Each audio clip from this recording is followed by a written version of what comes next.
नमस्कार, मैं Ravish Kumar. Electoral bond से लेकर आपके व्हाट्सएप में आने वाला प्रधानमंत्री का पत्र, संवैधानिक मर्यादाओं और आचार संहिता के आचरण की धज्जियां उड़ाते पकड़ी गई मोदी सरकार और उसके द्वारा नियुक्त राज्यपाल की हरकत पर नजर पड़ गई सुप्रीम कोर्ट की। चुनाव आयोग ने कहा है कि विकसित भारत के लिए प्रधानमंत्री का जो पत्र आपके व्हाट्सएप में ठेला जा रहा था, अब नहीं भेजा जाएगा। चुनाव आयोग ने इस पर रोक लगा दी है। इस पूरे समय में आपको दिखेगा कि कैसे सरकार सूचनाओं को और संस्थाओं को तोड़ मरोड़ रही है, उसका अपने लिए इस्तेमाल कर रही है। इनका नाम ठीक से याद रखा कीजिए। ये स्टेट बैंक ऑफ इंडिया के चेयरमैन दिनेश कुमार खरा हैं।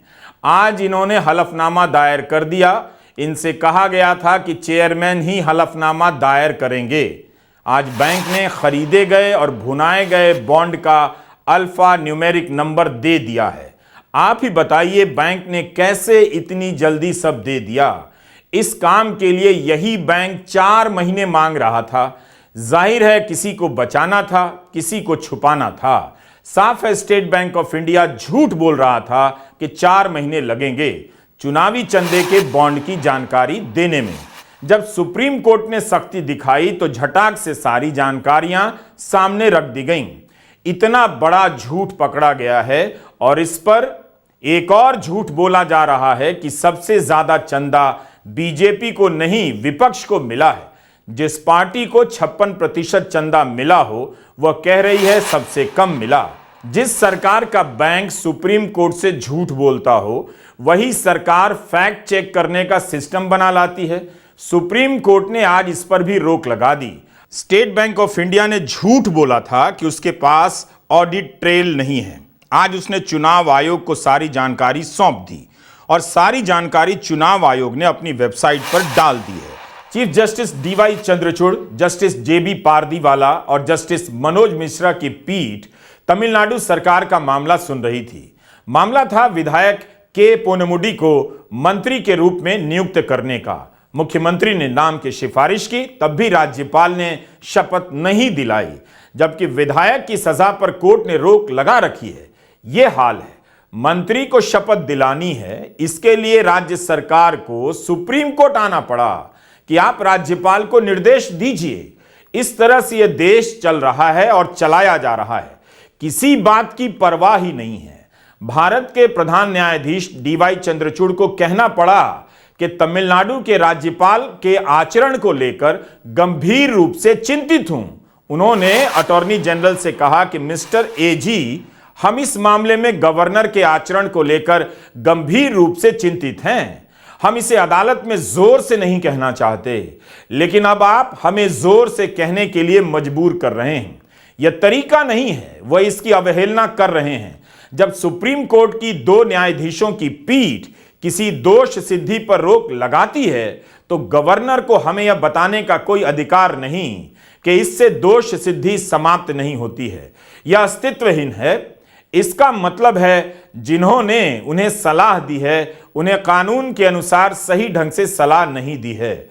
अब गवर्नर को यह सूचित करना बेहतर होगा कि जब सुप्रीम कोर्ट किसी दोष सिद्धि पर रोक लगाता है तो कानून को अपना रास्ता अपनाना होगा। तो आप देखिए कि क्या क्या हो रहा है इस देश में। भारत का भविष्य 5 किलो फ्री अनाज में नहीं है। इसकी संस्थाएं अगर संविधान के अनुसार काम नहीं करेंगी तो यह इसके लिए अच्छा नहीं होगा। जब कभी ऐसा हुआ, क्या आपने देखा है कि ऐसे मामलों में प्रधानमंत्री नरेंद्र मोदी ने राज्यपालों को चेताया हो, राष्ट्रपति भवन से निर्देश गया हो? यह पहला मौका नहीं है। सुप्रीम कोर्ट ने हाल ही में राज्यपालों को लेकर कई कड़े निर्देश दिए। कई राज्यों के राज्यपालों को लेकर राज्यपाल कानून को मंजूरी नहीं देते। कई कई महीने तक विधेयक पास होकर उनके पास पड़ा रह जाता है। ऐसा ज्यादातर विपक्षी दलों की सरकार वाले राज्यों में होता है। क्या यह लोकतांत्रिक तरीका है?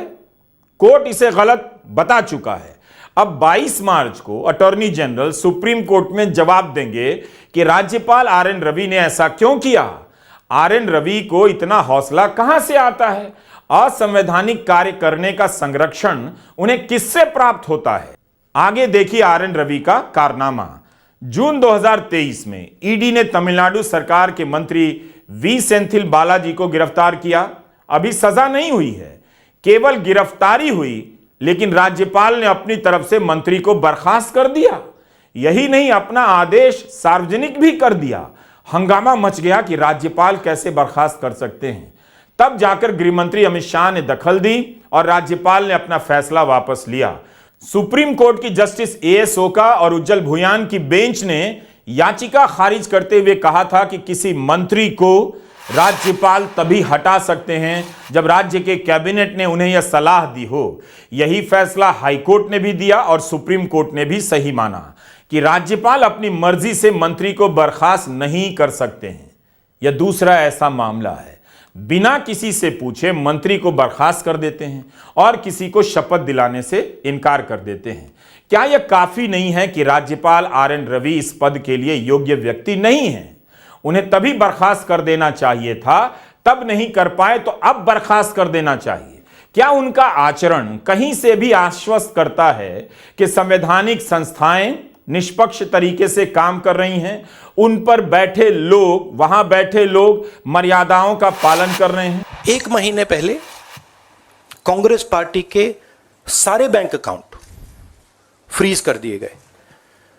आप सोचिए, आप किसी परिवार के बैंक अकाउंट फ्रीज करिए, किसी व्यक्ति के बैंक अकाउंट फ्रीज करिए, किसी बिजनेस के बैंक अकाउंट फ्रीज करिए, किसी भी संस्था के बैंक अकाउंट फ्रीज करिए, होता क्या है?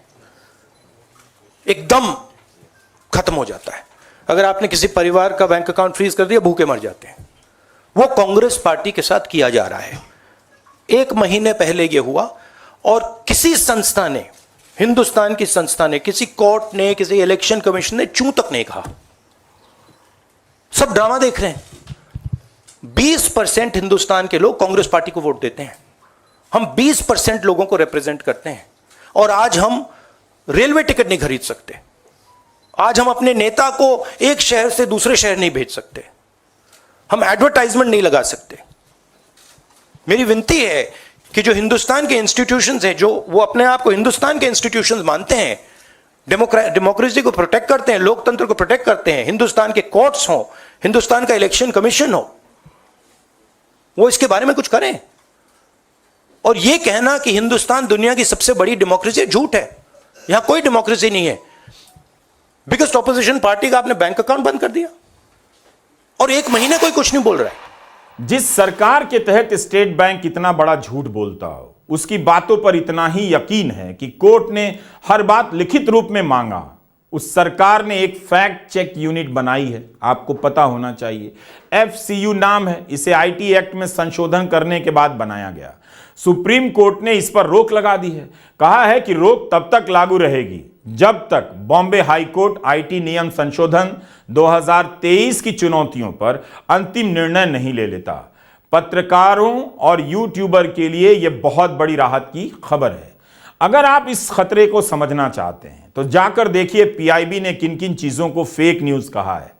अमित शाह कहते हैं सबसे ज्यादा चंदा बीजेपी को मिला है, यह सबसे बड़ा झूठ है।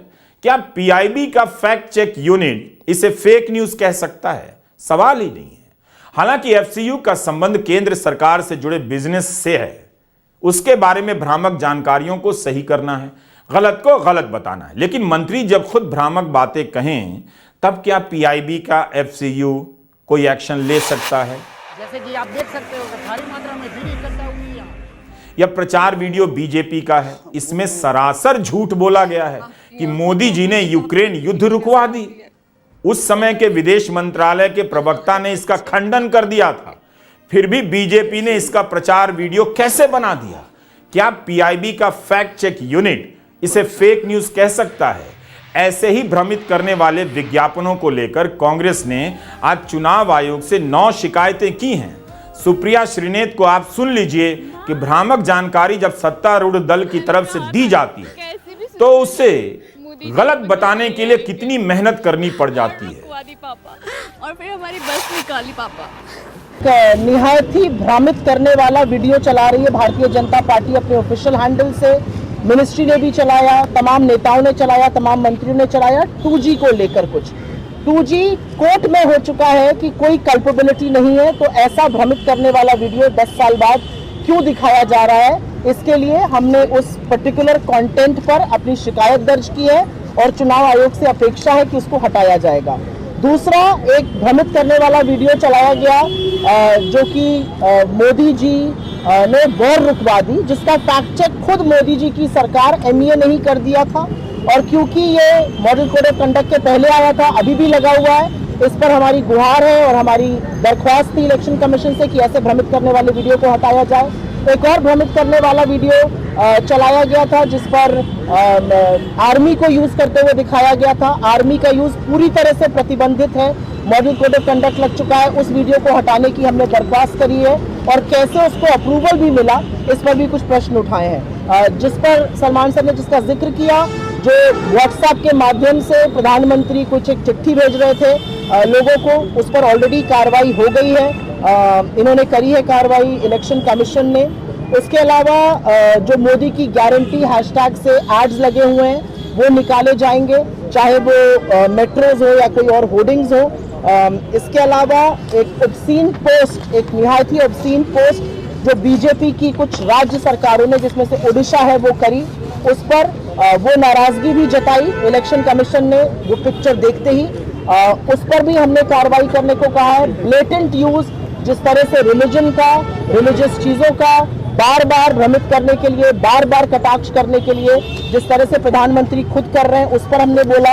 हमने बीजेपी की सांसद शोभा करांजले जी के बयान पर अपनी आपत्ति जताई है।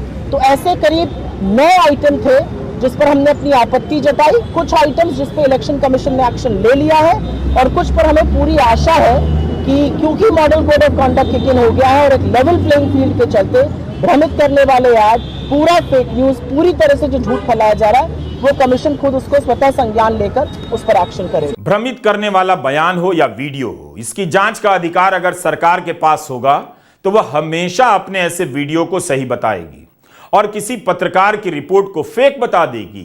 कितने मंत्रियों ने यह झूठ कहा कि मोदी जी ने यूक्रेन का युद्ध रुकवा दिया। मंत्रियों को रोकना पीआईबी का काम तो नहीं था, मोदी जी का था। क्या उन्होंने एक बार भी कहा कि यह गलत है, मंत्री ऐसा ना बोलें? अब वही सरकार कानून लेकर आए कि वह फैक्ट चेक करेगी। किसी भी पैमाने से देखिए तो क्या पीआईबी का फैक्ट चेक करना निष्पक्ष हो सकता है? एक बार तो पीआईबी ने अपनी ही सरकार की खबर को गलत बता दिया। खुफिया विभाग में भर्तियों का नोटिस निकला, पीआईबी ने कह दिया गलत है, मगर अगले दिन मंत्रालय को फैक्ट चेक वापस लेना पड़ा। 6 अप्रैल 2023 को एक गजट नोटिफिकेशन जारी हुआ। सूचना एवं प्रसारण मंत्रालय ने आईटी नियमों में संशोधन किया, जिसके तहत केंद्र सरकार ने एक फैक्ट चेक यूनिट का गठन किया। वकील अपार गुप्ता ने इंडियन एक्सप्रेस में इसके खतरों के बारे में विस्तार से लिखा है, पढ़ लीजिए। बताया है कि कैसे ये विभाग सरकारी अफसरों या मंत्रालयों के बारे में किसी भी ऑनलाइन कमेंट, न्यूज रिपोर्ट या किसी भी टिप्पणी को चिन्हित कर देंगे, सोशल मीडिया कंपनी से संपर्क करेंगे, उसे हटवा देंगे।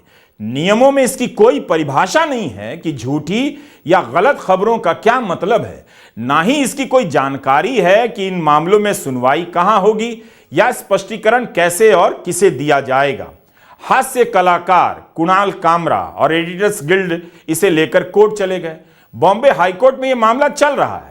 वहां सरकार ने कहा कि जब तक सुनवाई चल रही है तब तक हम इसे लागू नहीं करेंगे, लेकिन इसके बाद भी सरकार ने इसी 20 मार्च को नियमों को फिर से गजट में छाप दिया।